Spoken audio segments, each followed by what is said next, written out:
There's a chair by the window that no one sits in anymore.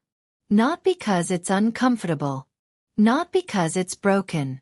But because it belonged to someone who isn't here anymore. It's strange how a piece of furniture, something so ordinary, can hold so much weight. People walk past it without noticing, but for me, it's everything. It's a reminder. A memory. A monument to someone I can't hug anymore. It's where he sat every morning, cup of coffee in hand, always too hot, but he never waited for it to cool. He'd read the paper from front to back like it still had something new to say. And he'd hum old songs under his breath. Not always in tune, but always with heart. That chair still creaks the same way when I brush by it. And every time I do, I pause. Like my heart wants to stop and listen for him. Sometimes I think if I sit still enough, maybe I'll hear him again.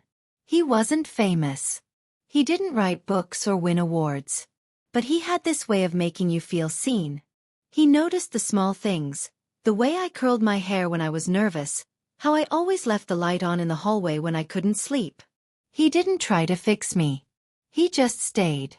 And somehow in all the silence, I found someone who felt like home. I remember Sunday afternoons. We'd sit for hours. He'd read, and I'd just watch the light change on his face. We didn't need to talk. The silence between us wasn't empty. It was full of trust, of time, of something words couldn't hold. He'd glance up sometimes and smile, like he knew exactly what I was thinking. I used to believe time healed everything. That with enough days between now and then, the pain would soften. But grief isn't linear. It's not a wound you bandage. It's a shadow that walks beside you, sometimes quietly, sometimes loud and heavy. Even now, I find myself pouring 2 cups of coffee. One for me. One for the absence. I still catch myself looking toward the chair before I speak, as if I'm waiting for him to answer. The other day, I found his scarf tucked into the back of the closet. I held it to my face. It doesn't smell like him anymore, but for a moment, I pretended. I keep his favorite book on the armrest, the one with the torn spine, underlined sentences, and coffee stains on page 37. I don't open it often. But I like knowing it's there, like he's still reading it slowly. They say the dead live in our memories. I think they live in our habits. In the way I still hum that same old tune when I clean. In the way I always leave the porch light on. In the way I flinch when I hear his ringtone, even though no one uses it anymore. Grief isn't loud. It doesn't scream. It whispers. It waits. It visits quietly on Tuesday mornings and Sunday nights. It wraps itself around the laughter at dinner and settles beside me during movies. It's there. In the emptiness, in the quiet, in the chair. Some days are heavier than others. I have learned to sit with the weight. I have learned not to chase joy, but to let it come gently.